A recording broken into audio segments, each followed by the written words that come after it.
Hello everyone, welcome to my channel. I hope you all are doing good. कैसे हैं आप लोग? आशा करता हूँ ठीक होंगे और अपनी सेहत का बहुत अच्छे से ध्यान रखे होंगे। आ, ये है हमारा लास्ट लेक्चर जिसमें हम लोग करने वाले हैं सारे चैप्टर्स के क्वेश्चंस, सिलेक्टेड क्वेश्चंस जो आईएससी के प्रीवियस ईयर्स में आए हुए हैं और जो भी मुझे अच्छे क्वेश्चंस लगे सारे चैप्टर्स के पिक करे हैं। और एक ब्रशिंग के लिए, ताकि आपको पूरे सिलेबस की एक रिविजन टाइप हो जाए, उसके लिए आज हम सारे क्वेश्चंस को सॉल्व करने वाले हैं। इंटायर सिलेबस के कुछ कुछ सिलेक्टेड क्वेश्चंस लिए हैं मैंने। तो बिना किसी देरी के स्टार्ट करते हैं। और आज जो है भले ही लास्ट लेक्चर हो, लेकिन हमारा साथ जो है अभी नहीं छूटेगा। आगे आपको कुछ भी करना हो, बी इट जेई और नीट और सीयूईटी और any exam where chemistry is involve, ये चैनल के दरवाजे आपके लिए हमेशा खुले रहेंगे। इनफैक्ट यहाँ पे एप्टीट्यूड और जनरल एप्टीट्यूड वगैरह के लेक्चर्स भी मैं लेके आया करूंगा। ठीक है, तो हमारा साथ इतनी जल्दी नहीं छूटेगा। ये है आपका टेलीग्राम ग्रुप का क्यूआर कोड, इन्हें ज्वाइन करके आप इस सेशन की पीडीएफ को पा सकते हो और सारी इन्फॉर्मेशन यहीं कन्वे होती है। Let us start. First question. According to Henry's law, the solubility of gas is in a liquid at constant dash is directly proportional to the dash of the gas. हम लोग step by step चल रहे हैं। सबसे पहला chapter हमने solutions उठाया, solutions के क्वेश्चन करते हैं। तो हाँ जी, हेनरीज लॉ के बारे में हमें पता है, P इज इक्वल टू के एच इंटू काई बी होता है। अगर उसके अकॉर्डिंग देखें तो solubility of the gas constant dash is directly proportional. Constant temperature पर अगर सॉलिबिलिटी की बात करें तो सॉलिबिलिटी कांस्टेंट टेम्परेचर पर प्रेशर ऑफ द गैस के डायरेक्टली प्रोपोर्शनल हो जाती है। इसके बारे में हम पहले भी बात कर चुके हैं, अब डिटेल में ज्यादा इस पर टाइम वेस्ट नहीं करेंगे थ्योरी पे। वैंटा factor of acidic acid solution is dash than 1। हमें पता है वैंटा फैक्टर एसोसिएशन और डिसोसिएशन के अलग अलग होता है। अगर कोई भी आयनिक सॉल्ट होता है तो वो डिसोसिएट करता है, तो डिसोसिएट करता है तो आई की वैल्यू ग्रेटर देन 1 हो जाती है। पर जब वो एसोसिएट करता है, जो चीजें एसोसिएट करती हैं, जैसे एसिडिक एसिड है, ये डाइमराइजेशन अंडरगो करता है। जो भी डाइमराइजेशन है, ट्राइमराइजेशन करे, एसोसिएट करता है, उसके लिए आई की वैल्यू लेस देन 1 हो जाती है। ठीक है, और हमने फॉर्मूला भी पढ़ा हुआ है अल्फा का I-1 अपॉन जो है M-1। ये होता है डिसोसिएशन के लिए, और एसोसिएशन के लिए होता है I-1 अपॉन 1 अपॉन M-1। ये वाले फॉर्मूले भी हमने पढ़ रखे हैं। इन फॉर्मूले को भी देख के चले जाना। ठीक है, इन वाले फॉर्मूले को भी देख के चले जाना, ये वाले फॉर्मूले भी देख के चले जाना। नेक्स्ट चीज जो है उसके बाद इसमें पूछ रहा है वो the value of normal colligative property. Normal colligative property जो होती है वो ज्यादा हो जाती है ऑब्जर्व्ड वाली से। हमें पता है कि जब भी हम एसिडिक एसिड की बात करें तो अगर कोई भी डाइमराइजेशन करता है या फिर हमारा ट्राइमराइजेशन करता है तो मॉलिक्यूलर मास पर भी फर्क पड़ता है। ठीक है, तो जो नॉर्मल कॉलिगेटिव प्रॉपर्टी होती है वो ज्यादा हो जाती है ऑब्जर्व कॉलिगेटिव प्रॉपर्टी से, ये बात याद रखना। नेक्स्ट क्वेश्चन देखो, सोल्यूशन ऑफ लैक्टोज है जो कि जिसके अंदर 8.45 ग्राम लैक्टोज है 100 ग्राम वाटर में, और उसका वेपर प्रेशर दे रखा है 4.559 mm of Hg at 0 degree Celsius. Pure का दे रखा है 4.579। मॉलिक्यूलर वेट ऑफ लैक्टोज निकालना है, तो पी नॉट माइनस पी, ये जो है वो काई बी के बराबर लिख देंगे। उससे क्या हो जाएगा, एक मिनट रुको जरा, एक मिनट रुकना। हाँ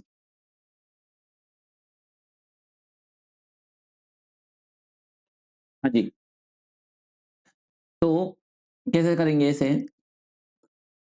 पी नॉट कितना है प्योर का 4.579 है, माइनस पी कितना दे रखा है 4.559 अपॉन पी नॉट कितना दे रखा है हमारा 4.579, ये हो जाएगा।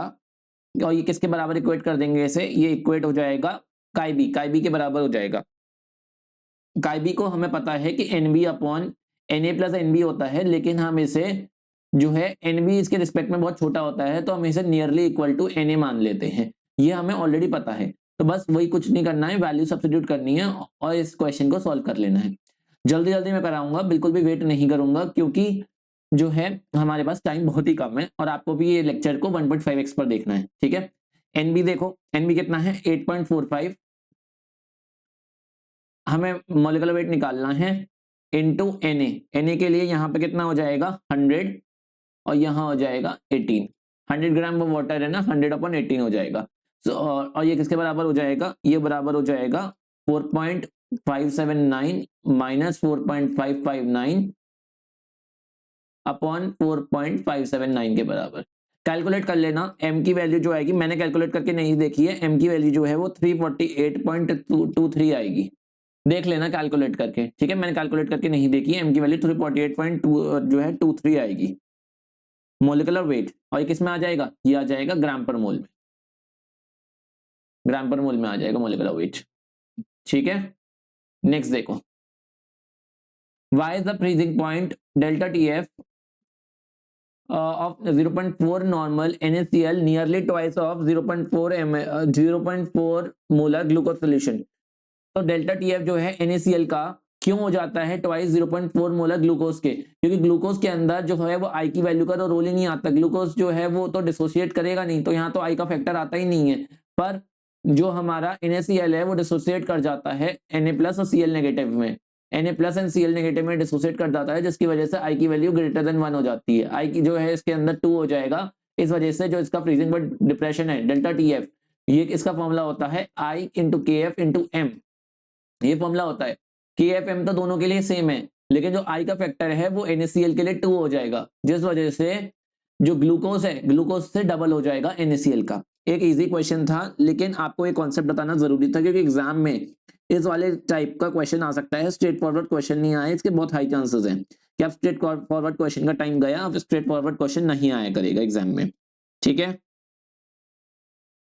ओके, तो आप क्या लिख सकते हो, इसको ये लिख सकते हो आप इसे, अगर आपको रीजनिंग में एक्सप्लेन करना हो तो इसे सिंपली ये लिख देना कि sodium chloride is a strong electrolyte, so it will dissociate into Na+ and Cl negative ion, and the colligative property depend on the number of particles, so the value of I is 2, hence the freezing point depression doubles, but in the case of glucose it is a non-electrolyte, so it is remains in its molecular form only and does not dissociate।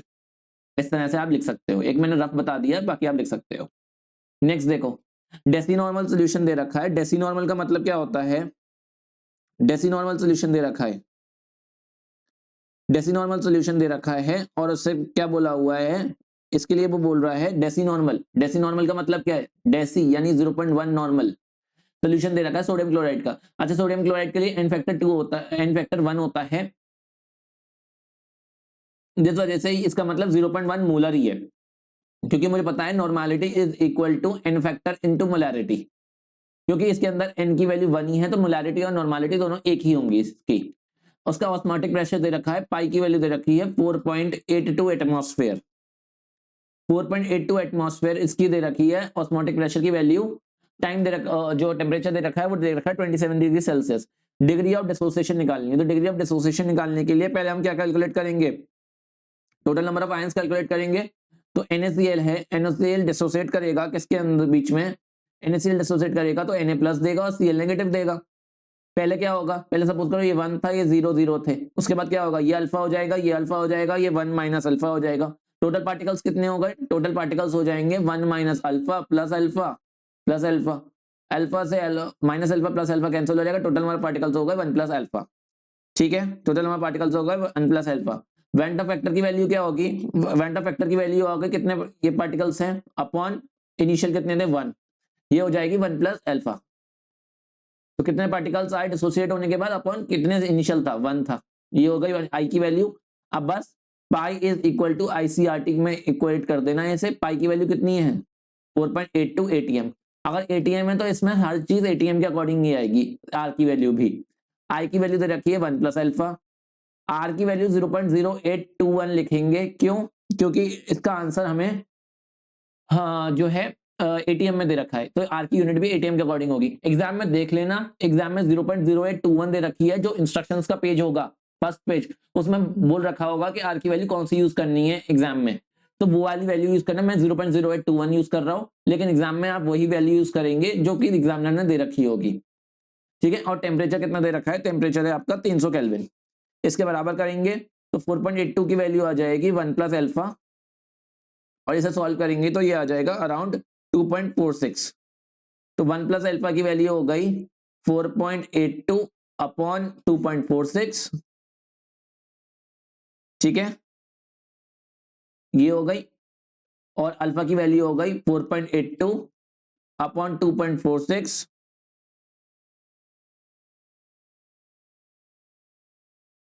एक minute, एक चीज दिक्कत एक चीज की तो दिक्कत ही हो गई यहाँ पे, मैंने वो तो किया ही नहीं, सी तो मल्टीप्लाई नहीं किया, सी 0.1 है ना, वो तो मल्टीप्लाई नहीं किया, वही मैं देखूंगी कहाँ गड़बड़ आ रही है, सी तो मल्टीप्लाई नहीं किया था। एक मिनट रुको, तो ये आंसर जो है वो आएगा इसका, एक मिनट मैं गड़बड़ कर देख,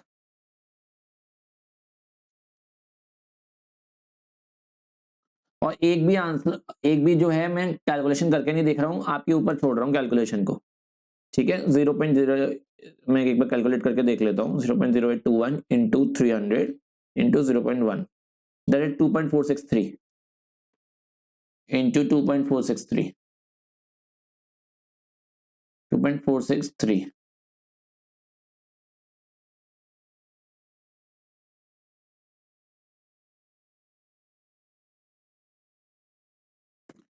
तो 1 प्लस अल्फा की वैल्यू हो गई 4.86 अपॉन 2.463, जो कि अराउंड आ जाएगी 1.973 के, तो अल्फा हो जाएगा 1.973 माइनस 1, जो कि बराबर हो जाएगा कितना, 0.973 के। और अगर परसेंटेज में पूछे तो परसेंटेज में मल्टीप्लाई बाय 100 कर देंगे तो ये 97.3% हो जाएगा इसका डिसोसिएशन।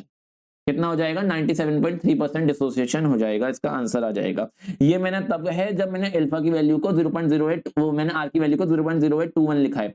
एग्जाम में हो सकता है कि 0.082 से ही सॉल्व कर रहा हो तो आंसर बदल सकता है, 96 पॉइंट समथिंग भी आ सकता है उससे, ठीक है।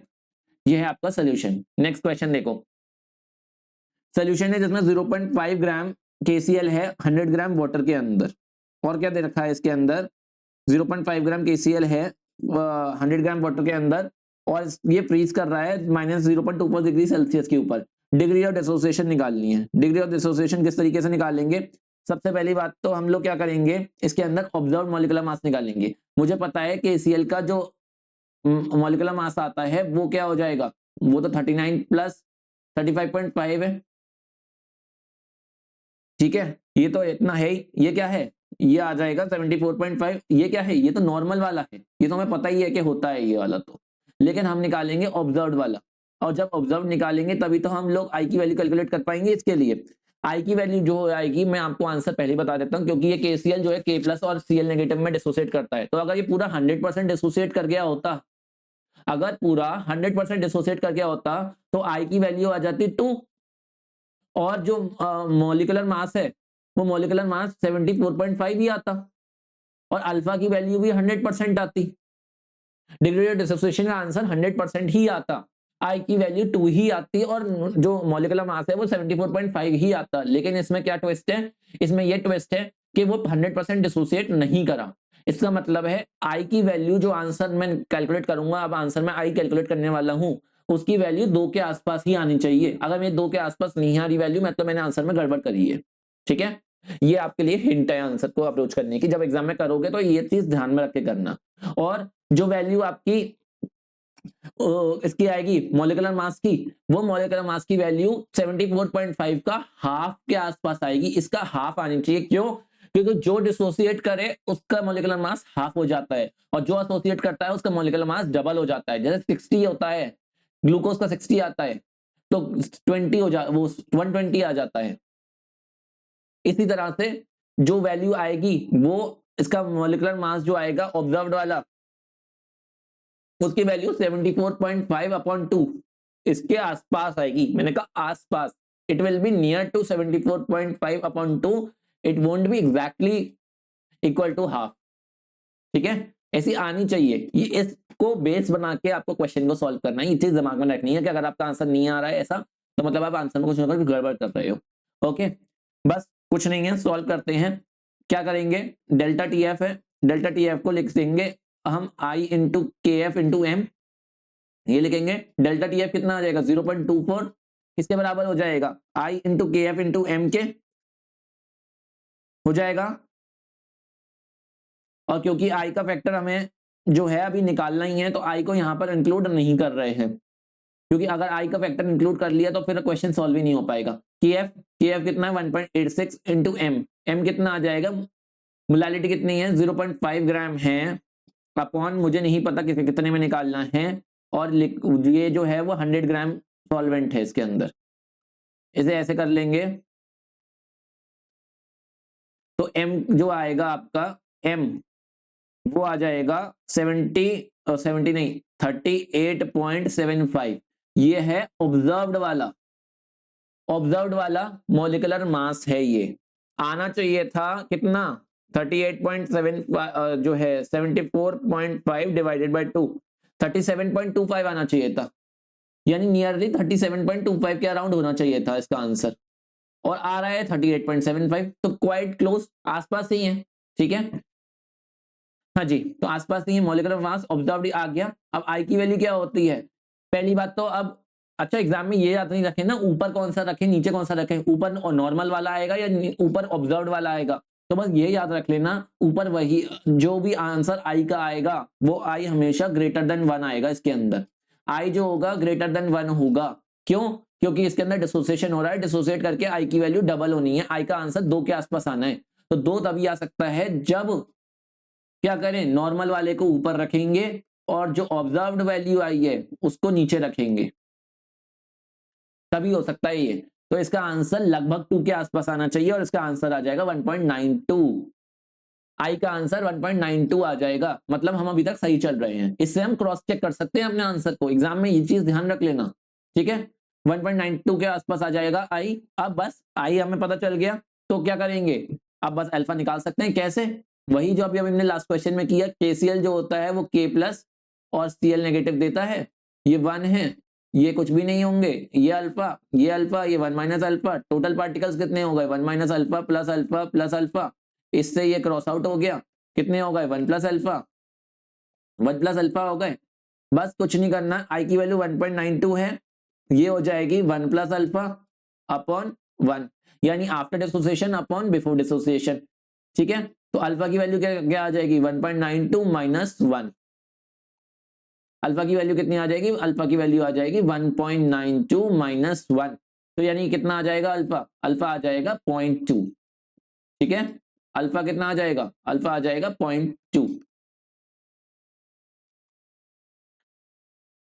एक मिनट रुकना, कुछ हैंग हो गया। आ गया। ये हो जाएगा 0.92 जो कि अराउंड है 92% के, ये हो जाएगा 92% परसेंटेज डिसोसिएशन। तो बस यही है, अगर 100% होता इसका आंसर तो आई की वैल्यू 2 आती, एग्जैक्ट 2 आती, ना इधर ना उधर, और मॉलिक्यूलर मास जो आता जो हमारा नॉर्मल ऑब्जर्व्ड वाला वो एग्जैक्टली 37.5 आता एग्जैक्टली।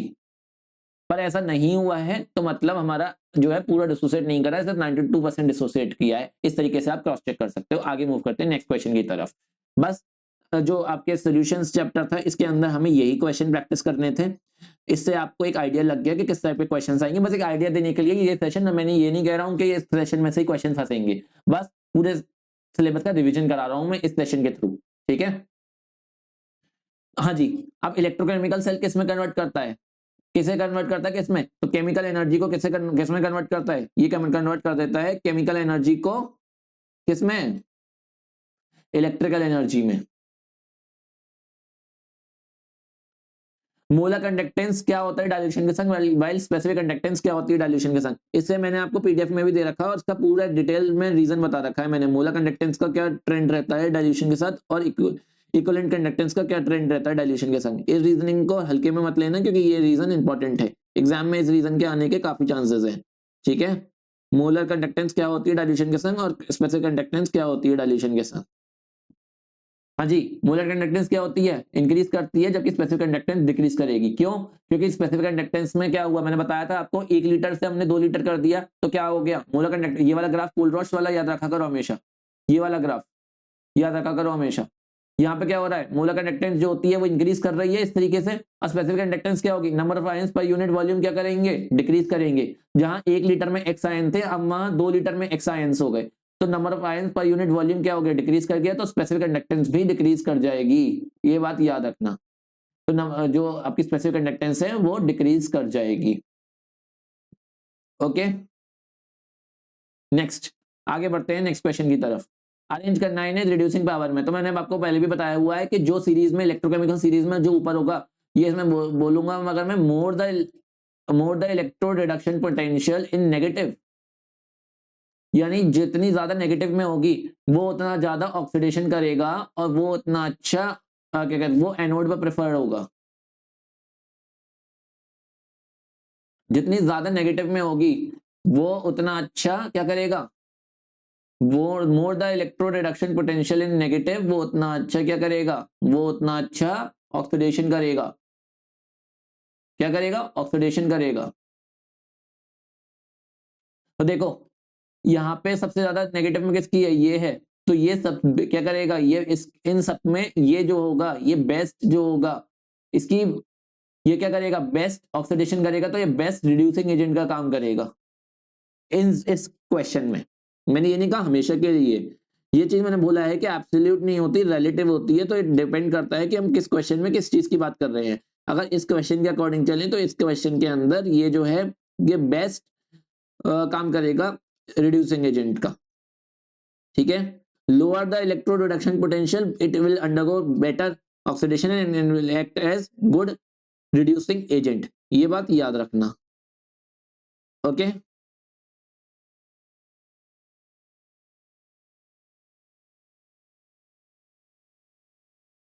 अरे एक मिनट, इसमें मिसप्रिंट है यार। मैं वही पूछ रहा कि दिक्कत कहाँ आ रही है। ये -0.79 नहीं +0.79 होगा। एच तो बिल्कुल नहीं नीचे होता है सीरीज में। तो क्रोमियम जो होगा वो सबसे ऊपर होगा, क्रोमियम सबसे ऊपर होगा तो क्रोमियम सबसे ज्यादा ऑक्सीडेशन करेगा और क्रोमियम जो होगा सबसे अच्छा रिड्यूसिंग एजेंट होगा। तो सबसे ज्यादा रिड्यूसिंग पावर किसकी होगी, क्रोमियम जो होगा। क्रोमियम का लीस्ट क्या होगा, इलेक्ट्रो रिडक्शन पोटेंशियल होगा। अगर क्रोमियम का लीस्ट होगा तो क्रोमियम क्या करेगा, क्रोमियम बहुत अच्छा ऑक्सीडेशन करेगा। तो ये क्रोमियम अच्छा रिड्यूसिंग एजेंट होगा, ये बात याद रखना। ठीक है, तो रिड्यूसिंग पावर जो होगी, ये रिड्यूसिंग एजेंट ये अच्छा होगा। और उसके बाद रिड्यूसिंग एजेंट का अगर ऑर्डर लगाऊं तो क्रोमियम होगा, देन उसके बाद रिड्यूसिंग एजेंट में Hg आएगा, और देन उसके बाद बात करूं तो Ag+ आएगा। ये आएंगे किसमें, ये आएंगे रिड्यूसिंग एजेंट एक्ट करने में, रिड्यूसिंग एजेंट। ठीक है,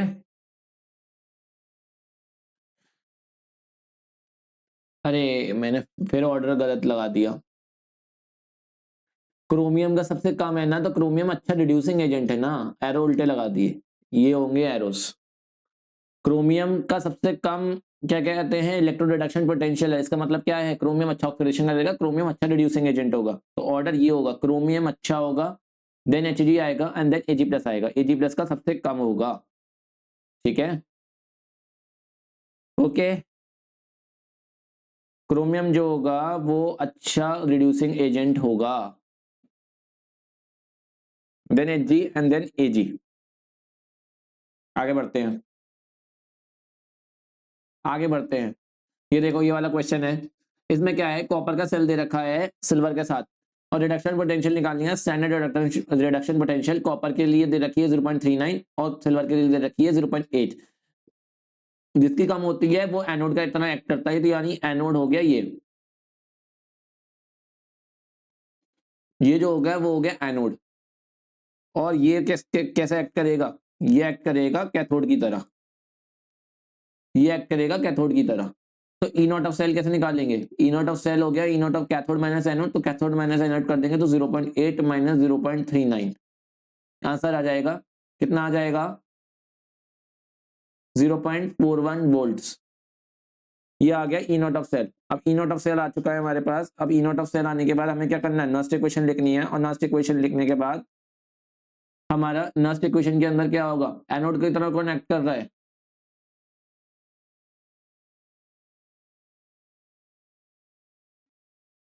एनोड कौन एक्ट कर रहा है, कॉपर एक्ट कर रहा है। तो यानी copper gives copper 2 plus 2 electron, और यहां आ जाएगा Ag+ plus 2 electron gives 2 Ag। Net cell reaction हो गई और एन फैक्टर इसके अंदर हो जाएगा 2, ये हो जाएगा n।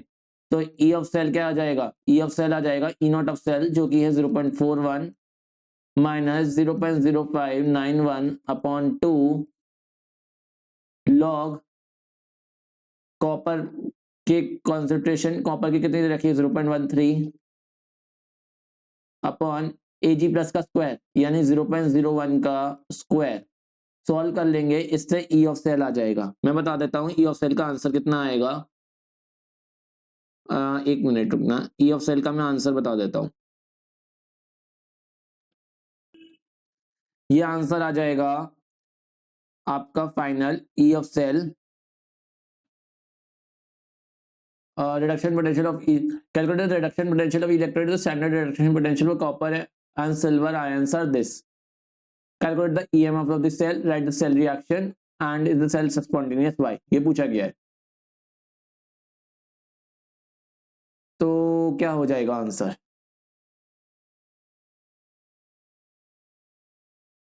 जीरो 0.41 वोल्ट क्या आई। एक मिनट रुकना, कुछ गड़बड़ हो रही है क्या इसके अंदर। हाँ गड़बड़ हो रही है, उसने हमें अलग अलग रिडक्शन पोटेंशियल पूछी है, यानी इन्हें एज अ सेल ट्रीट नहीं करना है। ये गड़बड़ हो गई है, इन्हें एज अ सेल ट्रीट नहीं करना है, इनकी दोनों की अलग अलग पूछी है। लेकिन अब ऐसे क्वेश्चन बोर्ड में नहीं आते, मुझसे गड़बड़ हो गई। ये मैंने काफी 25-30 साल पुराना क्वेश्चन उठा लिया, अब ऐसे बोर्ड में क्वेश्चन नहीं आते हैं। ई ऑफ सेल हमारा यहाँ से नहीं निकलेगा, ई नॉट ऑफ सेल नहीं था ये, हमें ई ऑफ सेल निकालना था। तो ई ऑफ सेल के लिए ई ऑफ कैथोड और ई ऑफ एनोड निकालना था, वहां से इसका आंसर आता। तो अगर ई ऑफ हम लोग इसका निकालेंगे सिल्वर का Ag प्लस Ag का, तो ये क्या हो जाएगा, ये हो जाता है इसका ई नॉट यानी 0.8 प्लस 0.0591 अपॉन इसका चेंज कितना है 1 का, और लॉग Ag प्लस यानी लॉग 0.01। इससे हम लोगों ने सिल्वर का निकाला, हर एक का इंडिविजुअल निकालना है हमें। ऐसे ही जब ई इसका निकालेंगे कॉपर 2 प्लस कॉपर का, तो ये हो जाएगा 0.39 प्लस 0.0591, ये नेक्स्ट इक्वेशन नहीं है, अपॉन 2 लॉग, और इसकी कॉन्सेंट्रेशन Cu2 प्लस की कितनी है 0.13। ठीक है, ये हो जाएगा, इसका आंसर आ जाएगा 0.3638 वोल्ट, और पहले वाले का आंसर आ जाएगा 0.6818 वोल्ट। दोनों से क्या हो जाएगा, अब हम इससे ई ऑफ सेल निकाल लेंगे, E not of cathode minus anode. ये हो जाएगा 0.6818 माइनस एनोड 0.3638। क्योंकि यहां पर हमें पता नहीं है, तो ये हम यहां से नहीं निकालेंगे।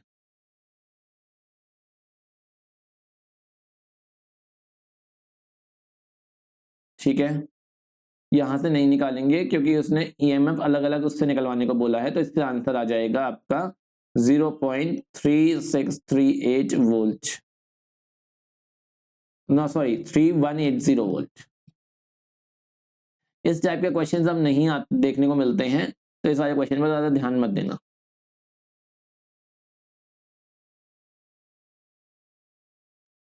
ई ऑफ सेल आ जाएगा, इससे ईएमएफ ऑफ द सेल निकाल लिया। उसके बाद सेल रिएक्शन लिखनी थी, तो सेल रिएक्शन दोनों को कंबाइन करके लिख सकते हो। ठीक है, सेल रिएक्शन क्या हो जाएगी, ये 2 प्लस और 2 प्लस कट जाएगा और इन दोनों को ऐड कर देंगे, तो ये हो जाएगी हमारी सेल रिएक्शन। और लास्ट बोला सेल स्पॉन्टेनियस है, क्योंकि ई पॉजिटिव आई है और डेल्टा जी होता है minus NF E of cell, क्योंकि ई ऑफ सेल पॉजिटिव है और N और F तो पॉजिटिव होंगे ही होंगे, तो डेल्टा जी इससे नेगेटिव में आ जाएगा। और अगर डेल्टा जी नेगेटिव में है तो यानी रिएक्शन जो होती है वो स्पॉन्टेनियस होती है। ठीक है, नेक्स्ट क्वेश्चन देखो, स्पेसिफिक कंडक्टेंस डिक्रीज करता है डाइल्यूशन के साथ और इक्विवेलेंट कंडक्टेंस इंक्रीज करता है डाइल्यूशन के साथ। अब इसके रीजन दिया हुआ है यहाँ पे, मैंने बताया हुआ था वही चीज है। स्पेसिफिक कंडक्टेंस जो होता है 1 क्यूबिक सेंटीमीटर क्यूब यानी पर यूनिट वॉल्यूम में मेजर होता है। डाइल्यूशन करेंगे तो कॉन्सेंट्रेशन आयंस डिक्रीज होगी और क्या होगा, number of ions per unit volume घट जाएंगे, तो इसलिए स्पेसिफिक कंडक्टेंस घट जाती है। और इक्विवेलेंट कंडक्टेंस जो होती है वो 1 ग्राम इक्विवेलेंट होती है, दो पैरेलल इलेक्ट्रोड्स के बीच में 1 सेंटीमीटर अपार्ट। डाइल्यूशन बढ़ेगा तो आयनाइजेशन बढ़ेगा, और आयनाइजेशन बढ़ेगा तो नंबर ऑफ आयंस बढ़ेंगे। ये वाला रीजन एज इट इज याद कर लेना। ठीक है, 0.005 मोलर NaOH सोल्यूशन है और इसका रेजिस्टेंस दे रखा है, सेल कांस्टेंट जो रखा है G स्टार, जो सेल कांस्टेंट होता है वो दे रखा है हमें 0.378। मोलर कंडक्टिविटी बोली है एट दिस टेम्परेचर। इस क्वेश्चन को कैसे सॉल्व करेंगे, कैसे सॉल्व करेंगे इस क्वेश्चन को?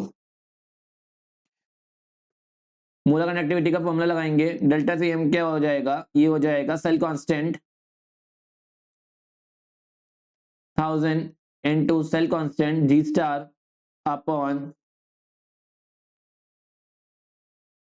कॉन्सेंट्रेशन जो भी है इनटू रेजिस्टेंस। ये हो जाएगा, यही हो जाएगा।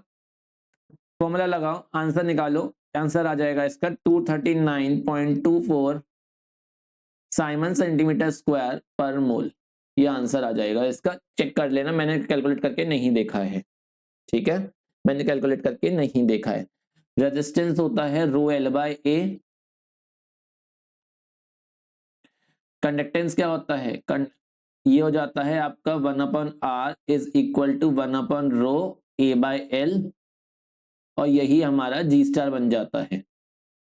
ये हो जाता है ये क्या हो जाता है, 1/r रेजिस्टेंस इज कंडक्टेंस, और ये कंडक्टेंस हो जाता है, और रेजिस्टिविटी का इनवर्स हो जाता है क्या, kappa into A by L.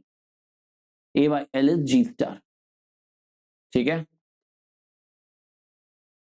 Next देखो, 0.05 m मोलर NH4OH है, और क्या दे रखा है इसके लिए, रेजिस्टेंस दे रखा है 50 ओम का, सेल कांस्टेंट दे रखा है 0.5, और मोलर कंडक्टेंस इनफाइनाइट डिल्यूशन पर दे रखा है, यानी मोलर कंडक्टेंस इनफाइनाइट डिल्यूशन पर दे रखा है 471.4। अलग अलग फैक्टर्स निकालने हैं, तो मैंने जो चीज बताई वही है। कापा की वैल्यू क्या होगी, यहां से जो है कापा की वैल्यू क्या आएगी, कापा की वैल्यू आ जाएगी, क्या होगी कापा की वैल्यू, कापा की वैल्यू आ जाएगी कंडक्टेंस अपन G स्टार, यही आएगी कंडक्टेंस, यानी 1 रेजिस्टेंस इनटू G स्टार, यही होगी कापा की वैल्यू। ये कितनी होगी, 1 रेजिस्टेंस, रेजिस्टेंस कितना दे रखा है 50 ओम का, और G स्टार यानी सेल कांस्टेंट, सेल कांस्टेंट कितना दे रखा है 0.5। कितना आ गया इसका आंसर, 0.01 साइमन सेंटीमीटर इनवर्स। ये आ गई कापा की वैल्यू। कापा की वैल्यू यानी स्पेसिफिक कंडक्टेंस आ गया हमारे पास। अगर हमारे पास स्पेसिफिक कंडक्टेंस आ गया तो उसके बाद क्या बोल रहा है, सेकंड पार्ट में मोलर कंडक्टेंस बोला है, तो मोलर कंडक्टेंस क्या होगा 1000 इंटू कापा बाय सी, यही होता है। क्या होगा इसका आंसर, तो 1000 इंटू कापा यानी 0.01 अपॉन कॉन्सेंट्रेशन, कॉन्सेंट्रेशन कितनी दे रखी है, कॉन्सेंट्रेशन दे रखी है 0.05। इसका आंसर कितना हो जाएगा, इसका आंसर आ जाएगा 200 साइमन सेंटीमीटर स्क्वायर पर मोल, ठीक है। थर्ड पार्ट क्या बोला, डिग्री ऑफ डिसोसिएशन, तो डिग्री ऑफ डिसोसिएशन अल्फा होती है, ये क्या होती है, molar conductivity at any concentration upon molar conductivity eight infinite dilution. इसका आंसर क्या होगा, एट एनी कंसंट्रेशन है 200, इनफाइनाइट डाइल्यूशन में कितनी रखी है 471.4। इसका आंसर आ जाएगा 0.4242, जो कि लगभग आ जाएगा 42.4% के, ठीक है। तो इस तरीके से 3 मार्क का पूरा क्वेश्चन आ सकता है, तीनों पार्ट इस तरह से निकलवा सकता है। ओके, आई होप क्लियर हो गया होगा। नेक्स्ट क्वेश्चन में मुड़ते हैं। अब वो पूछ रहा है कि कितने इलेक्ट्रॉन जो होंगे वो फ्लो करेंगे जब 5 एम्पेयर का करंट को फ्लो करा जाए 200 सेकंड तक। 200 सेकंड तक 5 एम्पेयर का करंट जो है वो फ्लो कर रहा है। अगर 200 सेकंड तक 5 एम्पेयर का करंट फ्लो कर रहा है तो इसका मतलब क्या है, अगर मैं चार्ज निकालूं Q, ये हो जाता है IT के बराबर, यानी ये किसके बराबर हो जाएगा, I कितना दे रखा है 5 एम्पेयर, टाइम कितना दे रखा है 200 सेकंड, तो यानी क्या हो जाएगा 1000 कूलम्स। ये हो गया मेरे पास, सॉरी 200 सेकंड है ना, एक मिनट, हाँ 1000 कूलम्स, 1000 कूलम्स हो जाएगा चार्ज। अब मुझे पता है कि जब 96500 कूलम्स होते हैं तो इनके अंदर इलेक्ट्रॉन्स कितने होते हैं, अवोगाड्रो नंबर के बराबर 6.023 इंटू 10 की पावर 23 इलेक्ट्रॉन्स होते हैं, यानी एक कूलम चार्ज में कितने इलेक्ट्रॉन्स होंगे 6.023 इंटू 10 की पावर 23 अपॉन 96500, और अगर जो है चार्ज 1000 कूलम्स होगा तो मल्टीप्लाई बाय 1000 कर देंगे, सॉल्व कर लेना, आंसर आ जाएगा इसका नियरली 6.24 इंटू 10 की पावर 21 इलेक्ट्रॉन्स। मैंने सॉल्व करके नहीं देखा है, प्लीज अपने आप चेक कर लेना और आंसर मुझे बता देना। मैंने सिर्फ आपको जो मुझे पास आंसर लिखा हुआ था वो बता दिया है, ठीक है। किस तरह से सॉल्व करते हैं देख लेना।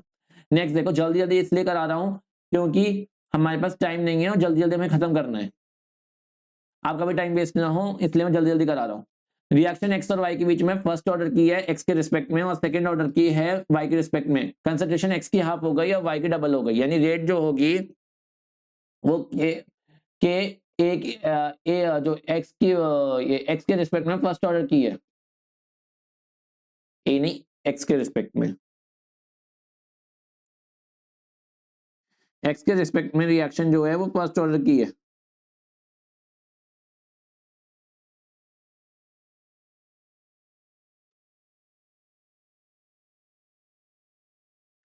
और y के रिस्पेक्ट में रिएक्शन सेकंड ऑर्डर की है, ठीक है।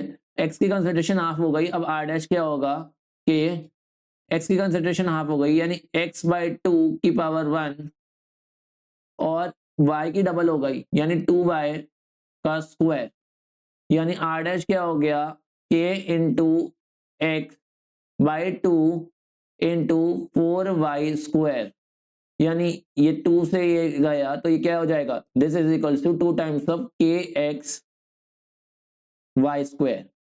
तो यानी ये के एक्स वाई स्क्वायर क्या था, आर था, तो यानी ये किसके बराबर हो गया, 2 टाइम्स ऑफ आर के बराबर हो गई, यानी R dash is 2 times of are.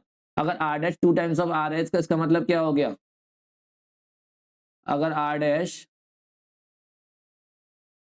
एक मिनट रुकना, अगर आर डैश जो है 2 टाइम्स ऑफ आर है इसका मतलब क्या हो गया, ये हो गई डबल द इनिशियल वैल्यू, ठीक है। क्या हो गई, ये हो गई double the initial value, okay.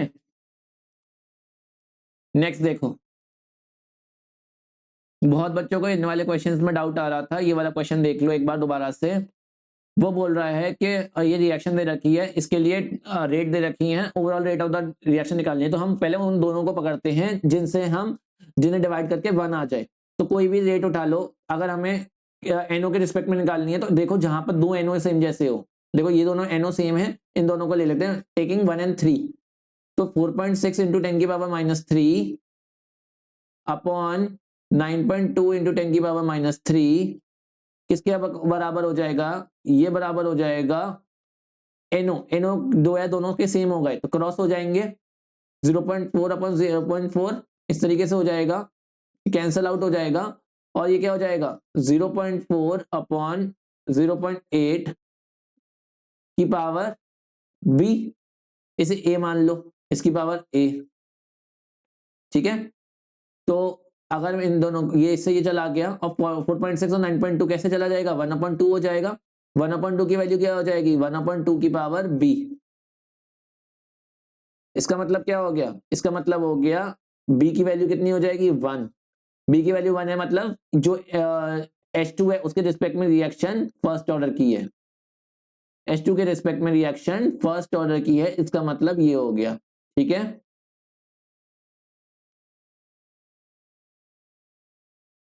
Next, अब हम जो है दूसरे को लेते हैं, इसमें हम क्या करेंगे, अब दोनों ये सेम यहाँ पे किसमें है, इसमें है, यानी टेकिंग 1 and 2, अगर 1 and 2 को लेंगे तो 0.4 अपॉन 0.8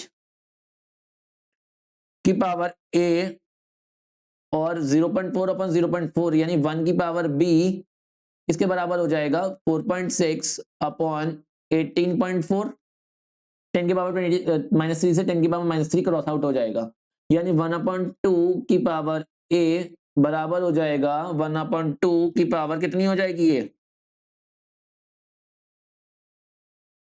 कितनी पावर हो जाएगी, 4 टाइम्स जाएगा ना स्क्वायर, यानी ए की वैल्यू कितनी हो जाएगी, ए की वैल्यू हो जाएगी 2, यानी ये सेकंड ऑर्डर है with respect to NO, NO के रिस्पेक्ट में सेकंड ऑर्डर की है, ठीक है।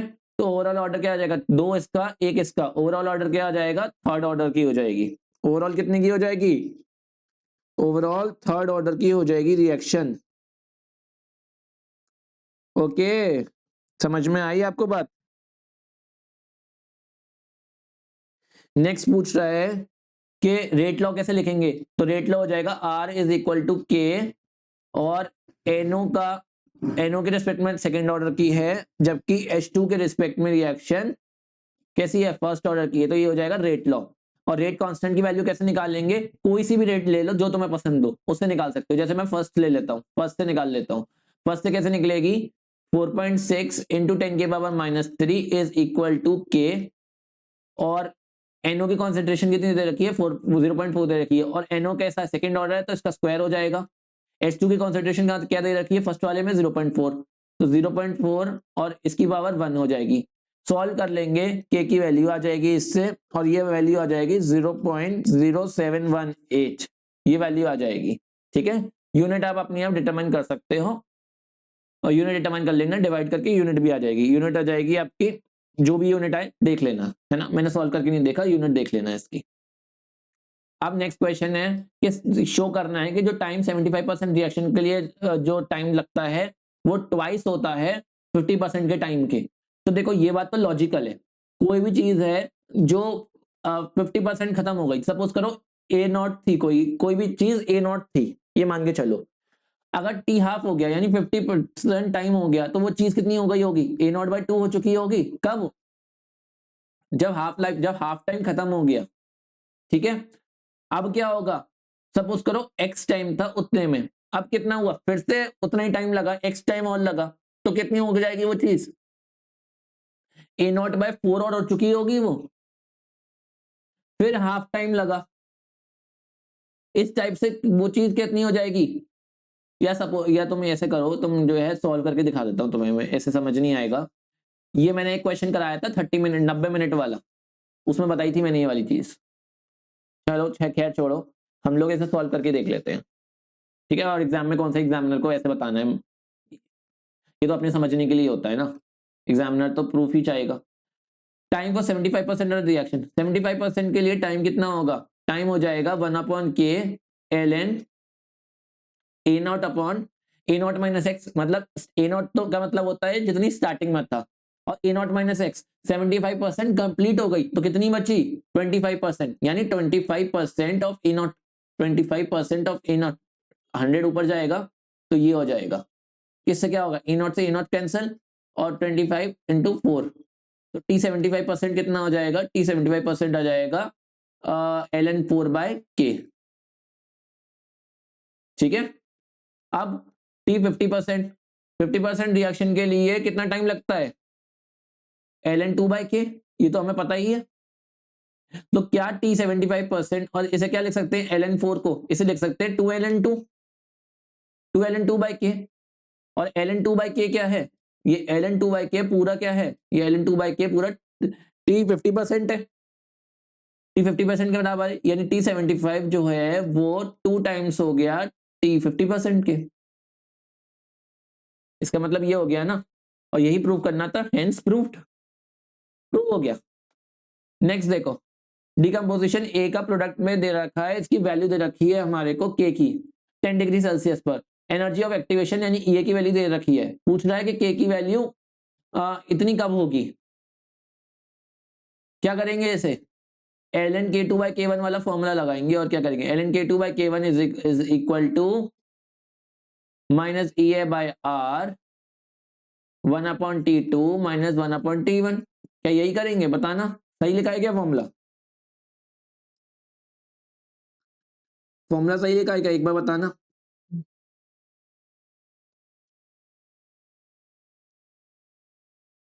इसलिए हमारा आर्नियस का फॉर्मूला लगेगा इसमें।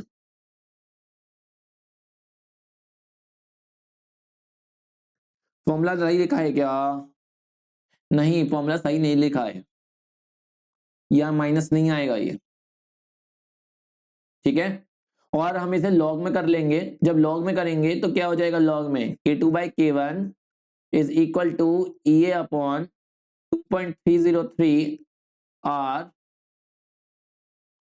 1/T2 minus 1/T1। सॉल्व करेंगे इसे लॉग में, k2 और k1 की वैल्यू डालेंगे, k2 की वैल्यू कितनी है 1.5 इंटू 10⁻⁻4, k1 की वैल्यू कितनी है 4.5 इंटू 10⁻3, EA की वैल्यू निकालनी है, आर की वैल्यू कितनी लेंगे 8.314। क्यों? क्योंकि इसे इसका जो आंसर आएगा वो जूल में आएगा। 1/T2। सेकेंड टाइम कितना दे रखा है? सेकेंड टाइम कितना दे रखा है? अरे एक्टिवेशन एनर्जी तो पता है ना। अच्छा एक्टिवेशन एनर्जी तो पता, टाइम निकालना है। एक्टिवेशन एनर्जी तो पता ही है। एक्टिवेशन एनर्जी जूल में कन्वर्ट कर लेंगे तो ये हो जाएगी 60 इंटू 10⁻³ जूल पर मोल। और 1/T2, T2 की वैल्यू तो मुझे पता ही नहीं है, निकालना है। और T1 कितना है 283। सॉल्व कर लेंगे T2 के लिए और T2 का आंसर आ जाएगा। T2 जो है वो आ जाएगा 297 केल्विन, यानी कितना हो जाएगा 24 डिग्री सेल्सियस। ठीक है, सॉल्व कर लेंगे, आंसर आ जाएगा इससे। Next question, paramagnetic character 3D में इंक्रीज करता है mn तक, उसके बाद डिक्रीज कर जाता है। क्यों? क्योंकि मैंने ऑलरेडी बता किया है कि सबसे पहले क्या होता है, यहां जाते हैं यहां तक जाते हैं तो सबसे पहले क्या होते हैं अनपेयर्ड इलेक्ट्रॉन्स होते हैं, इसलिए पैरामैग्नेटिक कैरेक्टर इंक्रीज करता है। उसके बाद क्या होता है पेयरिंग शुरू हो जाती है D5 के बाद। तो D5 के बाद जब से D6 से जब से पेयरिंग शुरू हो जाती है तो पैरामैग्नेटिक कैरेक्टर डिक्रीज करने लग जाता है। ठीक है, क्योंकि पेयरिंग हो जाती है। Enthalpy of atomization transition metal की क्यों ज्यादा होती है? क्योंकि इनके अंदर अनपेयर्ड इलेक्ट्रॉन ज्यादा होते हैं तो इनके स्ट्रॉन्ग बॉन्ड्स होते हैं। और एंथैल्पी ऑफ एटमाइजेशन का मतलब होता है एनर्जी जो कि बॉन्ड्स को ब्रेक करने में चाहिए। तो अगर अनपेयर्ड इलेक्ट्रॉन ज्यादा और उनके बॉन्ड स्ट्रॉन्ग है तो मतलब उन्हें ब्रेक करने में ज्यादा एनर्जी चाहिए होगी, इसलिए इनकी एटमाइजेशन की एनर्जी हाई होती है। बैलेंस इक्वेशन लिखनी है। पोटेशियम परमैंगनेट को कॉन्सेंट्रेटेड हाइड्रोक्लोरिक एसिड के साथ हीट किया जाता है। तो इक्वेशन मैंने ऑलरेडी लिख दी है और आपको मैंने एक्सप्लेन भी करा हुआ है कि किस तरीके से आती है ना। एक्सप्लेन किया हुआ है ऑलरेडी किस तरीके से आती है। अब एक्सप्लेनेशन की नीड नहीं है, इसमें पूरा डेडिकेटेड लेक्चर है, टाइम वेस्ट नहीं करेंगे लेक्चर के लिए। नेक्स्ट में मूव करेंगे। नेक्स्ट देखो, पोटेशियम डाइक्रोमेट को एसिडिफाइड फेरस सल्फेट के साथ, एग्जाम में जो है ना ऐसे लिखा हुआ भी आ सकता है। एग्जाम में जरूरी नहीं है वो आपको जो है इक्वेशन दे, सिर्फ लिख के दे देगा पोटेशियम डाइक्रोमेट। अगर डाइक्रोमेट है तो K2Cr2O7 रहेगा और फेरस सल्फेट है। फिर उसने कहा एसिडिफाइड है, एसिडिफाइड का मतलब उसके अंदर H2SO4 है, ये है क्या देगा। तो मुझे जनरली पता है K2Cr2O7 जो है वो किस में आता है +6 में होता है। तो ये +3 में जाएगा, +3 में जाएगा तो क्या देगा Cr2SO4 होल्ट्राइज देगा। प्लस K2 जो है K2 दे रखा है तो K2 तो हमें पता है कि K2 हमेशा K2SO4 बनाता है। प्लस वाटर मिलेंगे ये पता है हमें। और FeSO4 है, FeSO4 क्या दे देगा +2 से +3 में जाएगा। Fe भी +2 से +3 में जाएगा। तो भाई क्रोमियम तो +6 से +3 में जा रहा है। क्यों जा रहा है? क्योंकि एक अच्छा ऑक्सीडाइजिंग एजेंट है तो खुद को रिड्यूस करेगा ये। पर जो FeSO4 है वो क्या कर देगा Fe2SO4 होल्ट्राइज दे देगा ना ये। तो आंसर तो यही आना है। अब बैलेंसिंग करनी है, बैलेंसिंग करना हमें आता ही है, बैलेंसिंग मैंने सिखाई हुई है आप लोगों को ऑलरेडी। बैलेंसिंग का जो मैंने जो भी सिखाया है उसे कर लेना और मैं आपको आंसर बता देता हूँ इसका। इसका आंसर क्या आएगा आप बैलेंसिंग करके नहीं दिखाऊंगा, ऑलरेडी हमारे पास टाइम कम है और कुछ बच्चे कहते हैं कि मेरे सेशंस काफी ज्यादा लंबे चले जाते हैं, तो इस वजह से मैं आपको बैलेंसिंग करके नहीं दिखा रहा, आप कर लेना है ना। आंसर बता देता हूँ सीधे सीधे। 7 टाइम्स H2SO4 होंगे, 6 टाइम्स FeSO4 होगा और जो है K2Cr2 ऑथराइज plus K2SO4 plus 3 times of Fe2SO4 ऑथराइज होगा और 7 टाइम्स ऑफ H2 होगा, ये इसका आंसर आ जाएगा। हाइड्रोजन पेरोक्साइड के संग ट्रीट किया जाए तो क्या होगा, मैंने बताया हुआ है KMnO4 जो है क्या है ऑक्सीडाइजिंग एजेंट, तो खुद को रिड्यूस करेगा ये। अगर खुद को ये रिड्यूस करेगा तो MnO4 सिंगल नेगेटिव यानी +7 है और +7 से एसिडिफाइड मीडियम में किस में जाता है +2 में जाता है। किस में जाता है +2 में जाता है। अगर बेसिक मीडियम होगा तो MnO2 बनेगा। ठीक है, एसिडिफाइड है तो मतलब H2SO4 लगा दो इसके साथ, उसके बाद H2O2 लगा दो। लिखवाया हुआ है आप लोगों को, कॉपी चेक करना अपनी। H2O2 H2 और O2 में कन्वर्ट होता है और KMnO4 है तो जरूर हमारा इस रिएक्शन में K2SO4 बनेगा और Mn जो है वो +2 में कन्वर्ट होगा यानी MnSO4 बनेगा। ये आंसर हो जाएगा। बैलेंसिंग करेंगे तो आंसर बता देता हूँ। बैलेंसिंग करके यहाँ 2 टाइम्स, यहाँ 3 टाइम्स, यहाँ 5 और H2O जो है हमारे 8 बनेंगे, O2 जो है हमारे 5 होंगे। जिसको समझ नहीं आया कैसे होता है तो इसकी बैलेंसिंग वाली क्लास देख लेना मेरी, ठीक है। नेक्स्ट देखो, ये कॉम्प्लेक्सेस दे रखे हैं 2, इसके अंदर बताना ऑक्सीडेशन स्टेट क्या होगी सेंट्रल मेटल एटम की। ऑक्सीडेशन स्टेट बतानी है इनके अंदर सेंट्रल मेटल एटम की ऑक्सीडेशन स्टेट क्या होगी, बताइए। एफिशिएंसी 3 नेगेटिव है, यानी x माइनस एक्स जो है वो -3 के बराबर होगा। x की वैल्यू कितनी आ जाएगी, +3 आ जाएगी, यानी पहले वाला +3 में होगा, यानी ये कट और ये कट। और ये दे रखा है EN न्यूट्रल होता है, हटा दो, ठीक है। Pt x ले लेंगे, H2O न्यूट्रल होता है, हटा दो, NO2 -1 होता है और Cl भी -1 होता है, और ये बराबर हो जाएगा +2 के, यानी x - 2 जो है वो बराबर हो जाएगा +2 के, यानी x की वैल्यू हो जाएगी +4, x की वैल्यू हो जाएगी +4, यानी Pt हो जाएगा +4 में, आंसर हो जाएगा ये वाला, ठीक है।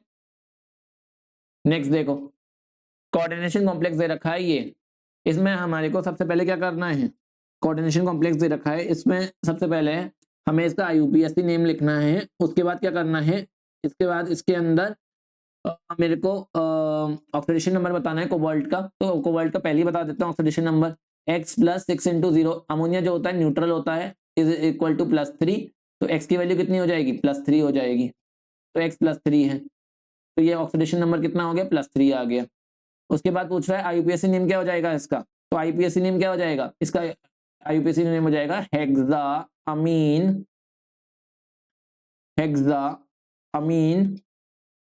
और उसके बाद क्या आ जाएगा, कोबाल्ट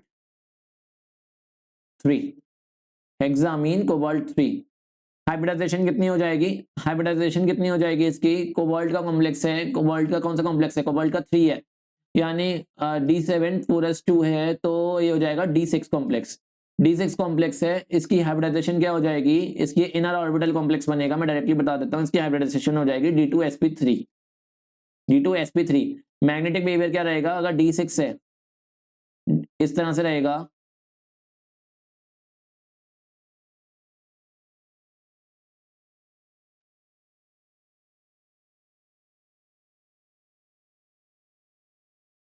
ठीक है, D6 है, 1 2 3 4 5 और ये 6।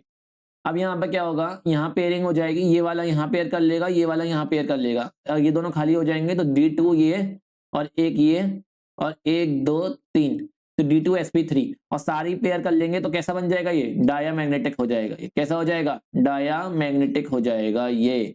इसकी मैंने आपको ट्रिक दी हुई है, उस ट्रिक को आप फॉलो कर सकते हैं। मैंने बताया है आपको, अगर D6 कॉम्प्लेक्स हो तो D6 कॉम्प्लेक्स के अंदर ये जो होगा अमोनिया, अमोनिया एक्ट करेगा स्ट्रॉन्ग फील्ड की तरह और लो स्पिन देगा, ये मैंने आपको ट्रिक लिखवाई हुई है इसकी, ठीक है।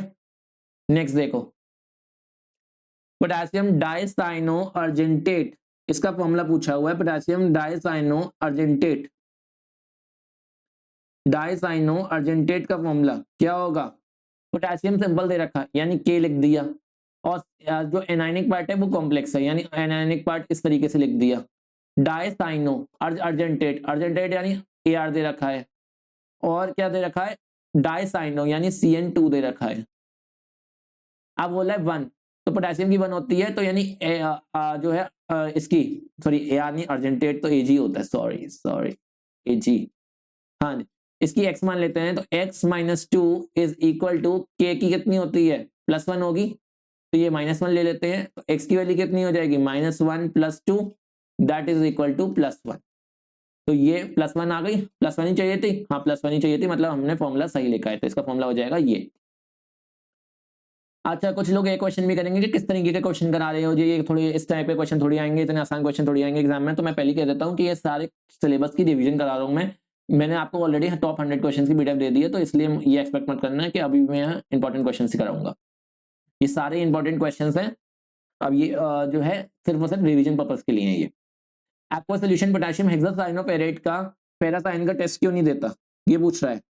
एक्वा सोल्यूशन जो है हमारा किसका, पोटेशियम हेक्सासाइनोफेरेट, पोटेशियम यानी ये रहा, हेक्सासाइनोफेरेट यानी फेरेट दे रखा है, और हेक्सासाइनो यानी CN6 है, और 2 है, ऑक्सीडेशन नंबर कितना है इसका, ऑक्सीडेशन स्टेट है 2, यानी मेरे को नहीं पता कि इसका इस पर चार्ज कितना आएगा, तो अगर मैं इसे x मान लूं, तो x - 6 इज इक्वल टू -1, तो x की वैल्यू तो इसमें +5 आ रही है, तो यानी यहाँ पे कुछ चार्ज, यहाँ पे कुछ आएगा तो सही, यहाँ पे तभी ये बैलेंस होगा। एक काम करते हैं, Fe का जो है 2 लेके देख देते हैं। अगर Fe2 ले लेंगे तो क्या बनेगा, ये x minus X is equal to -2, तो x की वैल्यू कितनी आ जाएगी, +4 आ जाएगी। अभी भी सेटिस्फाई नहीं कर रहा, इससे भी सेटिस्फाई नहीं कर रहा। अब Fe को +3 लेके देखते हैं। अगर यहाँ पे K3 लिख लूँ मैं, K3 लिख लेता हूँ, K3 से क्या सेटिस्फाई कर जाएगा, जरा बताना, K3 से सेटिस्फाई कर जाएगा या नहीं करेगा। इसी तरह से एग्जाम में सोचना है, ठीक है, जिस तरह से मैं सोच रहा हूं इसी तरह से एग्जाम में सोचना है। एक काम करो, 3 से भी +3 आएगा, K4 ले लूं तो क्या हो जाएगा, ये बन जाएगा K plus 4 times of K plus FeCN6 4 minus, यही बनेगा ये। और ये अब यहाँ पर जो है ये +2 में भी आ चुका है, ये यहाँ पे +2 में भी आ चुका है। 4K प्लस और FeCN6 4 नेगेटिव है। ये टेस्ट क्यों नहीं देता है Fe फेरस आयन का, क्यों नहीं देता है टेस्ट फेरस आयन का, क्योंकि Fe जो है यहाँ पे फ्री स्टेट में नहीं है। ये तो ऑब्वियस सी बात है, कोऑर्डिनेशन कंपाउंड्स का मतलब ही यही होता है। ये कॉम्प्लेक्स सॉल्ट और कोऑर्डिनेशन कंपाउंड में सबसे बड़ा डिफरेंस है। जो कॉम्प्लेक्स सॉल्ट होते हैं वो पानी में जाके अलग अलग आयंस में टूट जाते हैं। अगर कॉम्प्लेक्स सॉल्ट होता तो हमें K+ भी मिलता पानी में, Fe2+ भी मिलता, साइनाइड नेगेटिव भी मिलता। लेकिन ये एक कोऑर्डिनेशन कंपाउंड है, तो ये अपने आयंस में नहीं टूटता इस तरीके से। तो यहाँ Fe जो है इस कॉम्प्लेक्स फॉर्मेशन में ही रहेगा पानी में जाने के बाद भी। इस वजह से आयरन जो है फ्री स्टेट में नहीं है। यहाँ लिख देता हूं मैं, iron is not in the free state, not in the free state. Iron जो होता है वो फ्री स्टेट में नहीं होता है, इस वजह से ये जो है ये टेस्ट नहीं देगा फेरस आयन का। आइसोमेरिज्म पूछ रहा है, किस टाइप का आइसोमेरिज्म शो करेगा, PtCl NH3O4 Br2, और ये दूसरा वाला किस टाइप का आइसोमेरिज्म शो करेगा। तो देखो यहाँ पर Br बाहर है, यहाँ पर Cl2 बाहर है, किस टाइप का आइसोमेरिज्म है ये, आयनाइजेशन आइसोमेरिज्म में बताया हुआ है। आयनाइजेशन आइसोमेरिज्म में सेंट्रल मेटल एटम सेम रहता है, लेकिन जो आयनाइजेशन स्पीशीज हैं, जो लिगेंड्स हैं, वो अंदर बाहर के अलग हो जाते हैं, तो आयनाइजेशन है। ब्रोमीन वाला जो होता है वो लाइट येलो वाला टेस्ट दे देगा आपका AgNO3 के साथ, पेल येलो वाला, ये AgNO3 के साथ पेल येलो का टेस्ट दे देगा, ये पेल येलो पीटी दे देगा, पेल येलो। जबकि ये जो वाला होगा, ये वाला देगा व्हाइट PPT, ये दे देगा व्हाइट PPT AgNO3 के साथ, ठीक है। क्यों, कैसे, क्योंकि ये जाके ये किस तरीके से ये पानी में जाके देगा आयंस, तो ये दे देगा PtCl2 NH3O4 2 positive plus 2 times of Br negative, इस टाइप का देगा ये। और यही यहाँ पे दे देगा 2Cl नेगेटिव, एक 2 Br नेगेटिव दे रहा है, एक 2Cl नेगेटिव दे रहा है, ठीक है, इस टाइप के। और ये दोनों जो है अपने टेस्ट दे देंगे पानी में जाके, एक बना देगा AgCl और एक बना देगा AgBr। AgBr का पेल येलो PPT और AgCl का व्हाइट PPT मिल जाएगा, ठीक है। नेक्स्ट देखो, नेक्स्ट क्वेश्चन,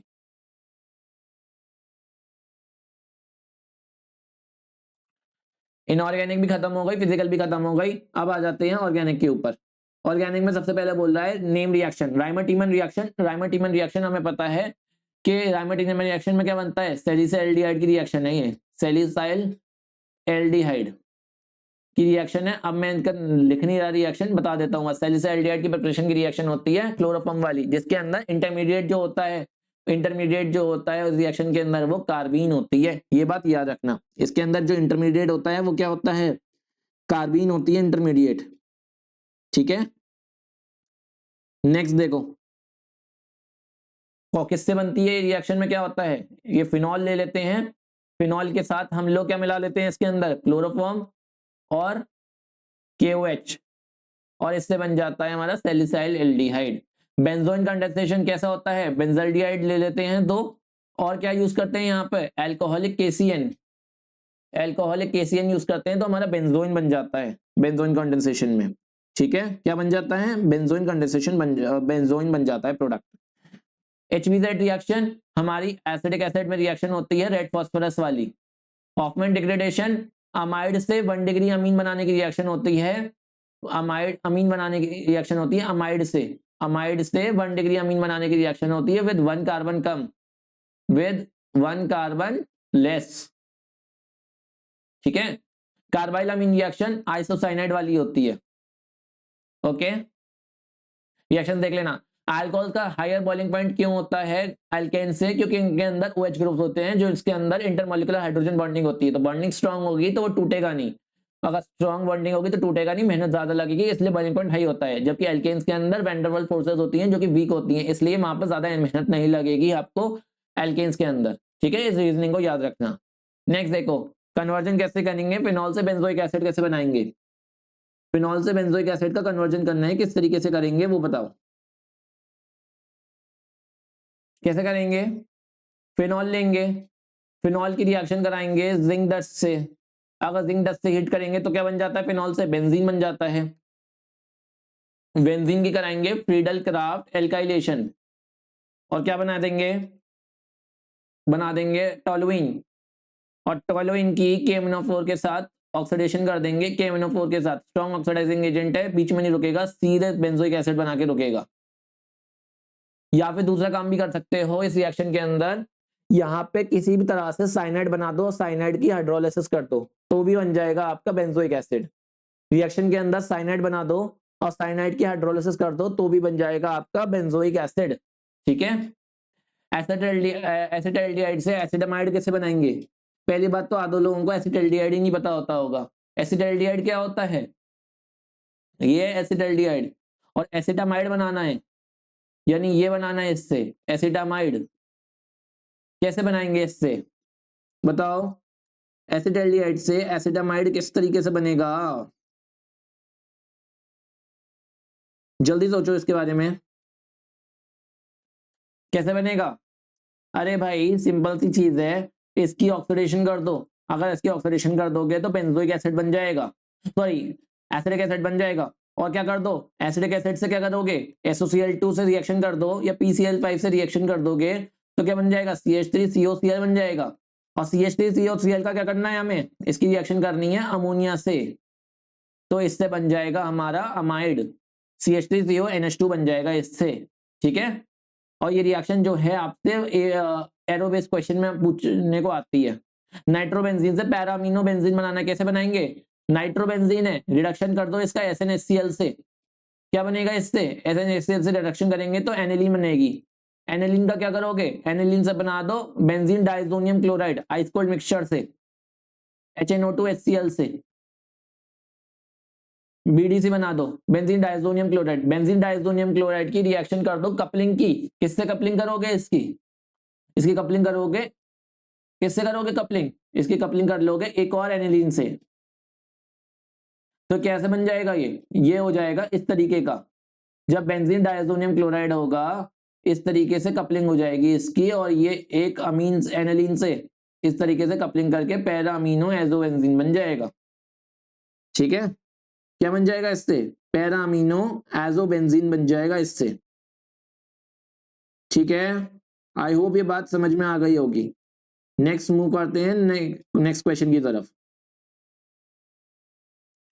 देखो, कंपाउंड जो कि पॉजिटिव हेलोफॉर्म टेस्ट और पॉजिटिव फेलिंग देगा, कौन देगा? एसिटाल्डिहाइड देगा। क्यों देगा? एसिटाल्डिहाइड में मिथाइल कीटोन होता है तो ये पॉजिटिव हेलोफॉर्म टेस्ट देगा।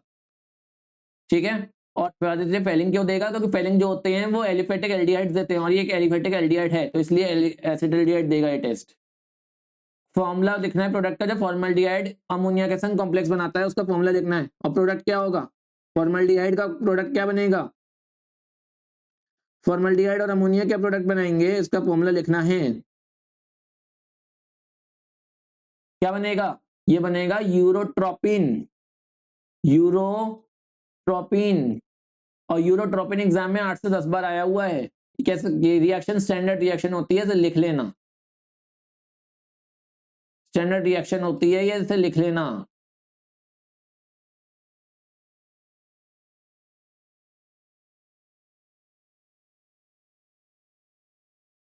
ठीक है। नेक्स्ट देखो,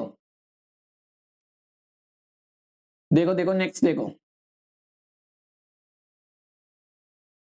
identify the compound, compound identify करना है इसके अंदर, एबीसीडी क्वेश्चन है, कंपाउंड आइडेंटिफाई करना है।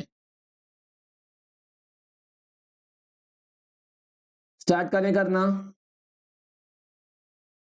तो देखो ये क्या है हमारी, ये ये हमारी एल्काइन है, H2SO4 HgSO4 से रिएक्शन करेंगे, क्या बनेगा इसका एल्काइन का, CH3, क्या बनेगा इससे बताओ,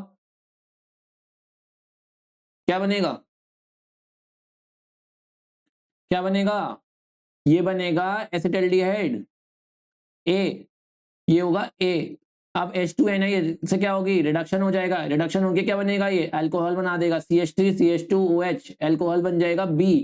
और B क्या कर रहा है, 140 डिग्री सेल्सियस पे कौन H2SO4 है, तो क्या हो जाएगा, डिहाइड्रेशन हो जाएगा, डिहाइड्रेशन होके क्या बन जाता है, एल्कीन बन जाएगी, इससे डिहाइड्रेशन होके क्या बन जाएगा, एल्कीन बन जाएगी। 140 डिग्री सेल्सियस लिखा होगा या फिर एग्जाम में 443 केल्विन लिखा होगा, ठीक है, एग्जाम में या तो 140 सेल्सियस लिखा होगा या फिर क्या लिखा होगा, 443 केल्विन लिखा होगा, ये बात याद रखना। Sorry sorry sorry sorry 140 degree Celsius है ना, आई एम सॉरी, ये 413 केल्विन हो गया ना, 413 केल्विन, 413 केल्विन में क्या बनता है, एल्कीन नहीं बनती, ईथर बनता है, आई एम सॉरी, एल्कीन नहीं बनती, क्या बनता है इस पे बनता है ईथर, क्या बन जाएगा इससे, ईथर बन जाएगा, ठीक है, क्या बन जाएगा, ईथर बन जाएगा। अच्छा एग्जाम में क्या कहते हैं, एक चीज और होती है, अगर 443 केल्विन दे रखा होता यहाँ पे या फिर 170 डिग्री सेल्सियस दे रखा होता, तब इसका आंसर एल्कीन होता, तब इसका आंसर एल्कीन होता। लेकिन यहाँ पे जब 140 डिग्री सेल्सियस दे रखा है तो 140 डिग्री सेल्सियस पर आंसर ईथर होगा, ना कि एल्कीन, ये बात याद रखना, आधे से ज्यादा बच्चे इस बात को गलत कर देंगे एग्जाम में। जब यहाँ पर 140 डिग्री सेल्सियस दे रखा हो तब हमारा एल्कीन नहीं ईथर बनेगा, ठीक है, ये बात याद रखना। नेक्स्ट क्वेश्चन देखो, फॉर्मल्डिहाइड और एसिटाल्डिहाइड को डिस्टिंग्विश कैसे कर सकते हैं, आइडोफॉर्म से डिस्टिंग्विश कर लो, एसिटाल्डिहाइड जो होगा वो आइडोफॉर्म का टेस्ट दे देगा, है ना। एनिलीन और इथाइलमिन को कैसे डिस्टिंग्विश कर सकते हैं, फॉर्मल्डिहाइड और एसिटाल्डिहाइड को आइडोफॉर्म से डिस्टिंग्विश कर दोगे, और एनिलीन को कैसे डिस्टिंग्विश कर दोगे बताओ, एनिलीन को कैसे डिस्टिंग्विश करोगे, इसे करोगे एजोडाई टेस्ट से, एजोडाई बना देगी एनिलीन, लेकिन एथाइलमिन एजोडाई नहीं बना पाएगा, ठीक है। नेक्स्ट देखो, अब यहां पर आ गया एक पैराग्राफ का क्वेश्चन, पैराग्राफ बेस्ड क्वेश्चन जो है वो तो मेरे फेवरेट हैं। एक ऑर्गेनिक कंपाउंड है, इसका मोलिकुलर फॉर्मूला C7H6O है, और ये अगर C7H6O है तो जरूर ये जो है एरोमेटिक रहा होगा, C7 है यानी ये C7 हो गए, और H6 है तो 1 2 3 4 5, 5 ये रहे, एक जो है 6 हो गए, और O है तो यानी O ये रहा, इस टाइप का हो सकता है, मुझे नहीं पता आंसर क्या है, और मुझे लगता है कि ये होना चाहिए। अब इसकी NaOH से ट्रीटमेंट करी मैंने, अगर इसकी NaOH से ट्रीटमेंट करी मैंने और एसिड हाइड्रोलिसिस कर दी, उसके बाद NaOH से ट्रीटमेंट करने के बाद एसिड हाइड्रोलिसिस कर दी, तो बोल रहा है 2 प्रोडक्ट बी और सी दिए इसने, 2 प्रोडक्ट बी और सी दिए, तो ये क्या है, ये बेसिकली अल्डोल की बात कर रहा है, अल्डोल हुई है यहाँ पे, NaOH से ट्रीट करने के साथ एसिड हाइड्रोलिसिस करने से बी और सी अल्डोल हुई है, यहाँ पे एसिड हाइड्रोलिसिस कर दी, मतलब इसका मतलब क्या है, मैंने कंडेंसेशन का स्टेप भी कर दिया इसके अंदर, ठीक है। यही है क्या, नहीं ये नहीं है, मैं यही देखना चाह रहा था कितने लोगों को पता है ये वाली बात, ये नहीं है, गलत बोल रहा हूं मैं, एल्डोल नहीं है ये, किसने कहा कि एल्डोल है, ये नहीं है एल्डोल, ये आधे से ज्यादा बच्चे इसे समझ सकते हैं एल्डोल, ये एल्डोल ही नहीं है, पढ़ो देखो इसे, दोबारा पढ़ो इसे, क्या कहा उसने, NaOH से ट्रीट करने के बाद एसिड हाइड्रोलिसिस करी है तो 2 प्रोडक्ट बी और सी देते हैं, पहले पूरा आगे तो पढ़ो, कैसे एल्डोल ट्रीट कर लिया, ये एल्डोल भी हो सकती है, ये कैनिजारो भी हो सकती है, बी को ऑक्सीडाइज करा तो ए मिल गया, बी को ऑक्सीडाइज करने से ए मिल रहा है, तो ये हिंट दे रहा है कि ये जो है कैनिजारो हो सकती है, और ए और सी को सेपरेटली पीसीएल ट्रीट किया तो उसने डी और ई दिया, तो इसका मतलब है रिएक्शन एल्डोल नहीं है, क्योंकि अगर एल्डोल होती तो एल्डोल के अंदर हाइड्रोलिसिस नहीं होती, एल्डोल के अंदर तो कंडेंसेशन स्टेप होता है, H2O निकलता है, बल्कि एसिड हाइड्रोलिसिस होती ही नहीं है उसके अंदर। तो एल्डोल नहीं कैनिजारो है। यहाँ पर उसने बस इतनी गलती कर दी कि उसे NaOH देना चाहिए था, तो ये कैनिजारो हो गई। तो कैनिजारो में बी प्रोडक्ट क्या देगा, बी प्रोडक्ट जो है वो देगा इसका अल्कोहल। कैनिजारो एक डिस्प्रोपोर्शनेशन रिएक्शन होती है, एक प्रोडक्ट तो इसका अल्कोहल बन जाएगा और सी प्रोडक्ट जो है वो ऑक्सीडाइज प्रोडक्ट बन जाएगा। ऑक्सीडाइज प्रोडक्ट मतलब COOH का सॉल्ट, यानी CO नेगेटिव Na पॉजिटिव, ये हो गया इसका सॉल्ट सी पार्ट। उसके बाद वो बोल रहा है कि जब बी को ऑक्सीडाइज किया जाए तो बेंजाइल अल्कोहल को ऑक्सीडाइज करने से क्या हमें ए मिलता है, बिल्कुल मिलता है, यानी ये बात तो बिल्कुल ठीक है, अभी तक तो सही चल रहे हैं हम। उसके बाद क्या कह रहा है कि ए के PCl5 के संग रिएक्शन हो, अगर ए की PCl5 के संग रिएक्शन होती है तो ए की PCl5 के संग रिएक्शन से क्या मिल जाएगा हमारे को, क्या मिल जाएगा PCl5 के संग रिएक्शन करके, बेंजल्डिहाइड की PCl5 के संग रिएक्शन करके क्या मिल जाएगा, जल्दी बताओ। और सी की PCl5 के संग रिएक्शन करके इसकी PCl5 के संग रिएक्शन करके क्या मिल जाएगा, क्या मिल जाएगा, ये तो COCl मिल जाएगा, ये बात तो फिक्स है। इसमें बेंजोइक एसिड का COCl मिल जाता है, लेकिन इसकी बेंजल्डिहाइड की क्या करेंगे, बेंजल्डिहाइड की PCl5 के संग रिएक्शन करेंगे तो क्या मिलेगा, बताओ।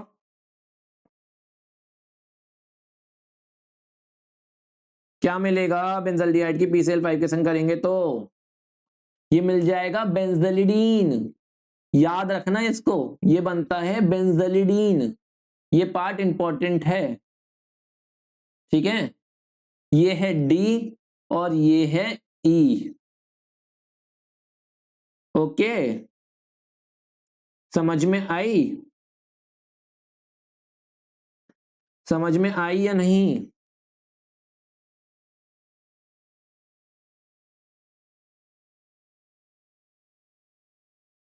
और ए की NaOH के संग ट्रीटमेंट करी तो वो पूछ रहा है नेम द रिएक्शन, ए को अगर NaOH से ट्रीट करें तो इस रिएक्शन को कहते क्या है, तो क्या कहते हैं इस रिएक्शन को, अभी बताया है कैनिजारो, क्या है ये, कैनिजारो है। नेक्स्ट क्वेश्चन देखो, नेक्स्ट बेसिक स्ट्रेंथ का ऑर्डर लगाना है, मिथाइलामीन है, एनिलीन है, और क्या है हमारे पास, मिथाइलामीन है, एनिलीन है, और क्या है हमारे पास, क्या क्या चीजें हैं, इथाइलामीन है और डाइथाइल ईथर है, मिथाइलामीन ये रहा, एनिलीन ये रहा, इथाइलामीन ये रहा, और डाइथाइल ईथर ये रहा।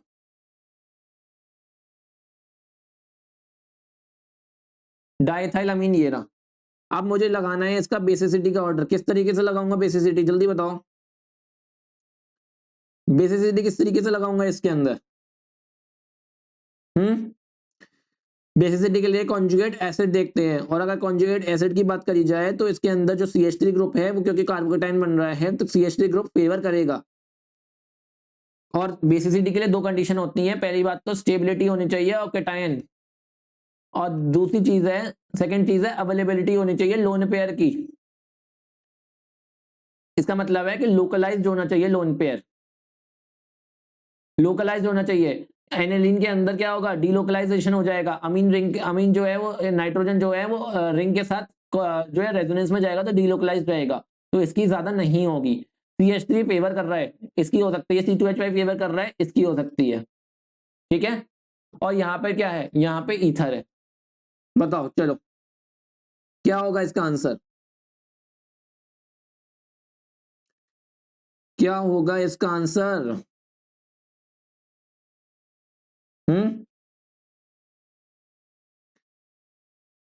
क्या होगा इसका आंसर, जल्दी बताओ। देखो डाइथाइल ईथर तो बहुत ही कम होगी, डाइथाइल ईथर की तो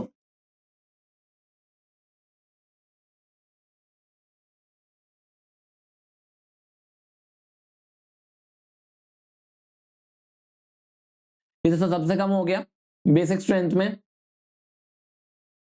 उसके बाद बात आती है हमारी इन तीनों की, अगर इन तीनों में गवर्न करें तो इन तीनों में एनिलीन आ गया, फिर अभी अभी बताया है कि एनिलीन फेवर नहीं करेगा, रेजोनेंस में चला जाएगा। अब मिथाइलामीन और इथाइलामीन है तो C2H5 का प्लस आई ज्यादा अच्छे से लगेगा रादर देन CH3। तो यहां हो गया मिथाइल, और सबसे ज्यादा किसका होगा? इथाइल वाले का। सबसे ज्यादा किसका होगा? इथाइल वाले का। ठीक है, ओके। नेक्स्ट देखो, ABCDEF, एफ तक निकाल दो सारे, जल्दी जल्दी एफ तक पूरे निकाल दो। CH3CO CH3 है, कौन KNO3 के संग क्या देगा? ये ऑक्सीडाइज हो जाएगा, CH3COH दे देगा। नेक्स्ट है SOCl2 के संग क्या होगा? CH3COCl मिल जाएगा। अमोनिया के संग क्या होगा? अमाइड बन जाएगा। LiLH4 के संग अमाइड का क्या होगा? अमाइड जो होता है रिडक्शन होकर अमीन बन जाता है, तो ये CH3CH2NH2 बन जाएगा। अमीन है, अमीन HNO2 के संग अमीन क्या दे देता है?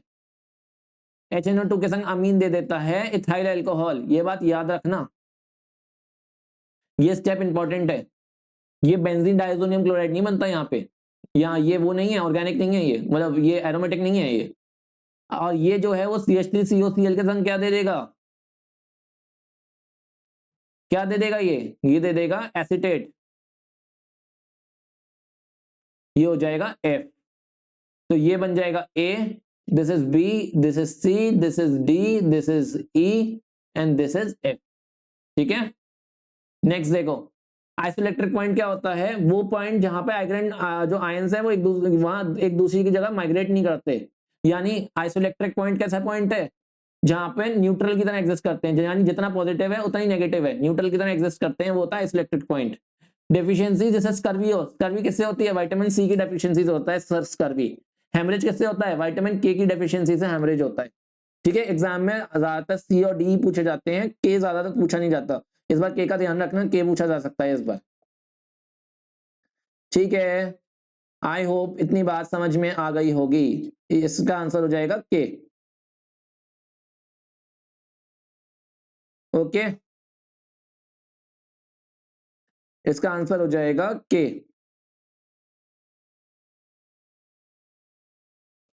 नेक्स्ट देखो,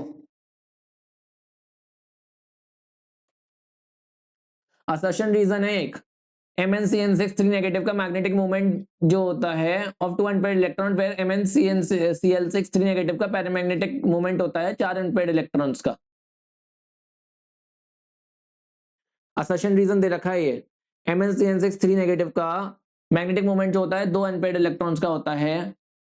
MnCN6 क्या होगा? Mn किस में होगा? ये +3 में होगा। अगर Mn+3 में मतलब कितना है? D5 4s2 होता है, और D5 4s2 में से 3 हटा दिए तो क्या हो जाएगा? D4 हो जाएगा। D4 है तो उसके अंदर क्या होंगे? 4 अनपेयर्ड इलेक्ट्रॉन्स होंगे, 4 अनपेयर्ड होंगे। इसमें बोल रहा है 2 अनपेयर्ड होंगे, तो पहली बात तो गलत ही हो गई। रीजन दे रखा है MnCN6 इनर ऑर्बिटल कॉम्प्लेक्स है जिसमें D2sp3 हाइब्रिडाइजेशन है, और अंदर hand MnCl6 outer orbital complex है जिसमें sp3 हाइब्रिडाइजेशन है। बताओ इसका आंसर क्या होगा? क्या होगा? अरे एक मिनट रुकना, 2 अनपेयर्ड इलेक्ट्रॉन्स का मैग्नेटिक मोमेंट का मतलब ये नहीं है। अनपेयर्ड इलेक्ट्रॉन्स तो निकाल लें इसके अंदर, पहले कैलकुलेट ही नहीं किया मैंने, पहले ही बता दिया। एक मिनट कैलकुलेट तो कर लें इसमें। ये CBSE के 2025 के सैंपल पेपर का क्वेश्चन है। हाँ जी, तो वो बोल रहा है जो है कैसा है? मैग्नीज +3 है ना, मैग्नीज क्या होता है?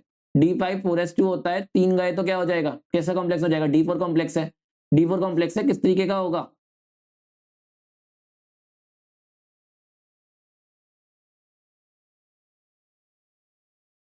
इस तरीके का होगा। अगर इस तरीके का होगा और उसने बोला है कि 2 अनपेयर्ड इलेक्ट्रॉन्स होते हैं, तो देख लो, चेक कर लो, D4 है, 1 2 3 4 ये है, लेकिन उसके साथ साथ क्या है? साइनाइड है। साइनाइड क्या करेगा इसके अंदर? साइनाइड क्या करेगा इसके अंदर? जल्दी बताओ। MnCN6, मुझे ऐसा लग रहा है इस क्वेश्चन में कुछ गड़बड़ है, यानी ऐसा क्यों लग रहा है?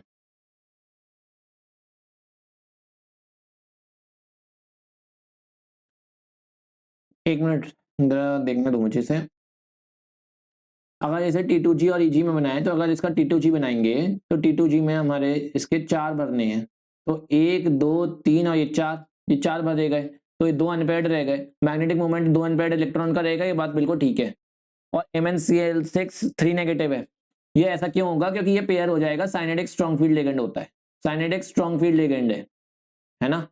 और MnCl6 3 नेगेटिव है, इसके अंदर क्या होगा? इसके अंदर पेयरिंग नहीं होगी, क्यों? क्योंकि क्लोरीन जो होगा वो वीक फील्ड होता है, अगर वीक फील्ड है क्लोरीन तो यहाँ पेयरिंग नहीं होगी, तो यहाँ D4 के ऐसे ही रहेगा।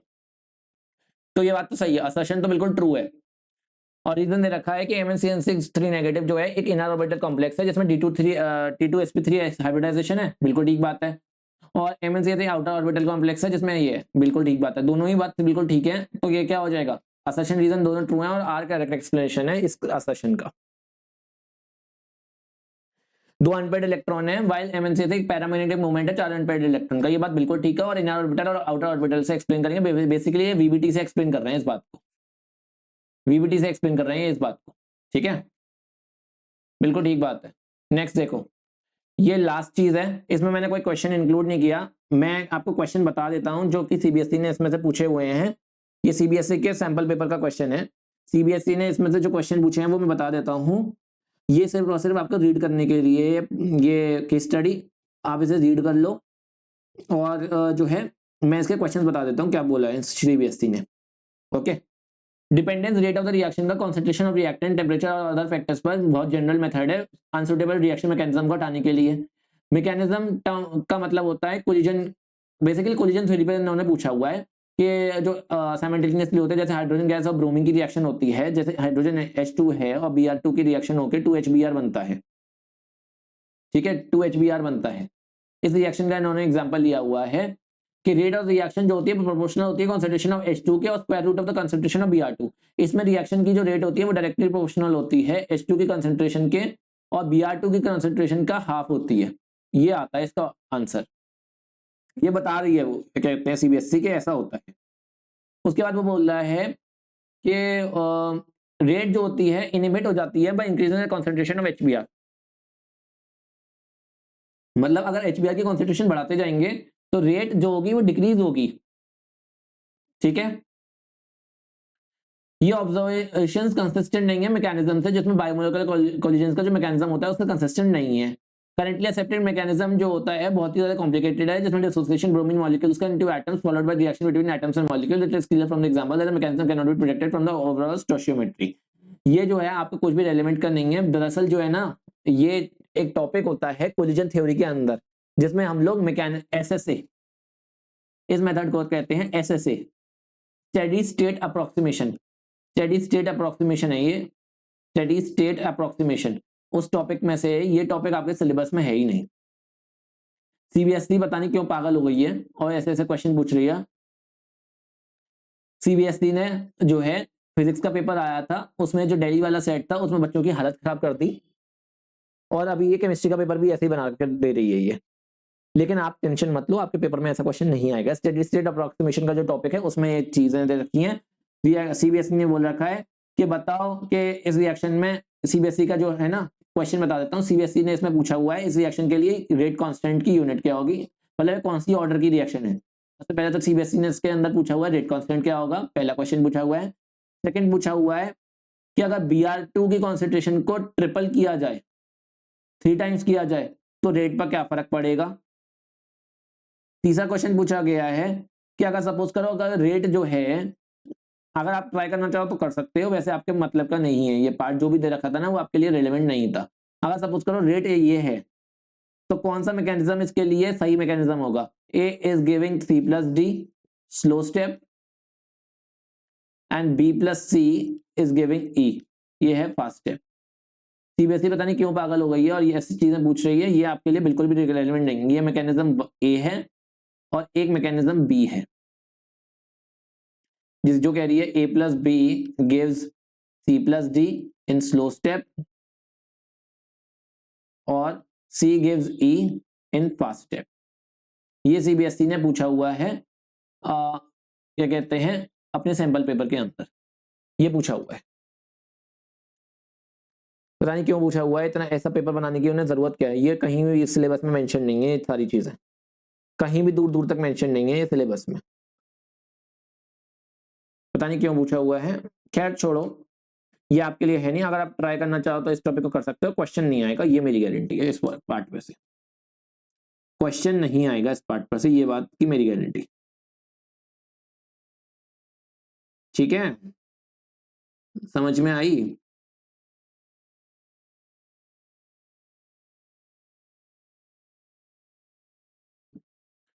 तो देखो, अगर मैं इसे एक्सप्लेन भी करूं तो ये रेट इसने ऐसे रखी है, तो ऑर्डर क्या हो गया इसका? ऑर्डर हो गया 3/2। ऑर्डर तो 3/2 हो गया सीबीएसई के इसके अकॉर्डिंग। और इसके अंदर अगर के की यूनिट निकालूं तो के की यूनिट कैसे निकाल सकता हूं? आर अगर इसके प्रोपोर्शनल है तो आर की वैल्यू हो जाएगी के H2 की कॉन्सेंट्रेशन और Br2 की कॉन्सेंट्रेशन का हाफ, ये होगा। तो के की वैल्यू क्या आ जाएगी इससे? के की वैल्यू क्या आ जाएगी इससे? के की वैल्यू आ जाएगी रेट यानी मोल पर लीटर पर सेकेंड अपॉन, कैसा है ऑर्डर क्या रखा है? 3/2 है, तो मोल पर लीटर की पावर 1 - n यानी 1 - 3/2 और सेकेंड इनवर्स यही होता है, तो यही निकाल लेंगे बस, मोल पर लीटर की पावर। तो ये क्या हो जाएगा? मोल पर लीटर की पावर 1 - 3/2, इसका आंसर क्या हो जाएगा? -1/2 और सेकेंड इनवर्स। ओवरऑल ऑर्डर आ जाएगा। इसका मतलब क्या है? ये आंसर क्या आ जाएगा? मोल पर मोल -1 लीटर -1 - 1/2, ये क्या हो जाएगा? 1/2 और सेकेंड इनवर्स, ये आ जाएगा इससे रेट कांस्टेंट की यूनिट ऑफ रेट कांस्टेंट। यहां तक तो आपके सिलेबस में था, यहां तक तो आपके यहां भी पूछ सकते हैं क्वेश्चन को। ये वाला जो पार्ट है ये आपके सिलेबस में नहीं है। इस पार्ट में वो क्या कह रहा है? इस पार्ट में वो कह रहा है कि मैकेनिज्म बताओ।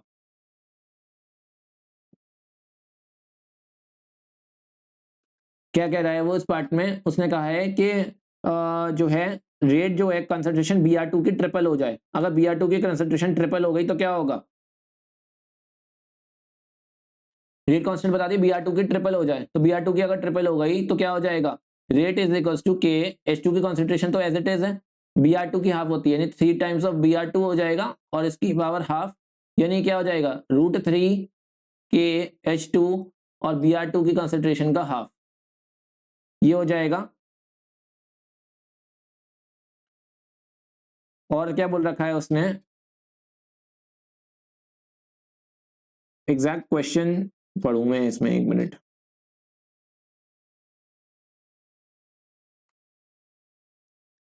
इतना आपके में टफ नहीं आएगा, ये जो है ना कोई रेलेवेंस का क्वेश्चन नहीं है ये स्टडीज उसने बोला हुआ है how will the rate of reaction be affected the concentration of Br2 is tripled. अगर Br2 की कंसंट्रेशन को ट्रिपल कर दिया जाए तो रेट पर क्या फर्क पड़ेगा, ये पूछा हुआ है उसने। Br2 की कंसंट्रेशन को ट्रिपल कर दिया जाए तो रेट पर क्या फर्क पड़ेगा, ये पूछा हुआ है।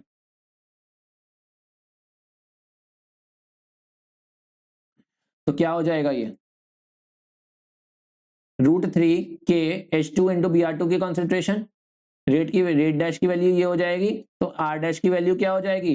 √3 टाइम्स ऑफ, ये पूरा क्या है? ये पूरा क्या है? ये पूरा है रेट, यानी आर डैश जो हो जाएगा वो हो जाएगा √3 टाइम्स ऑफ आर, ये आ जाएगा आंसर। ये था सेकंड पार्ट।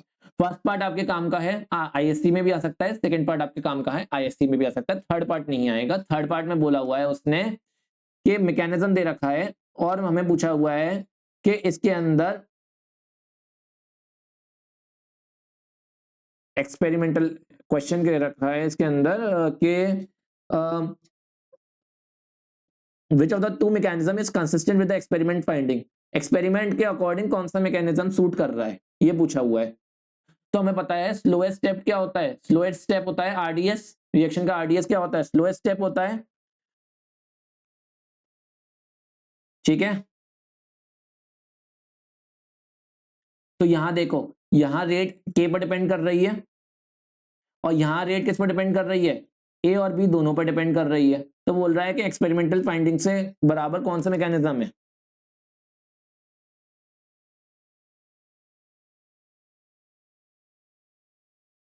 ये स्टेप छोड़ दो, ये रहने दो।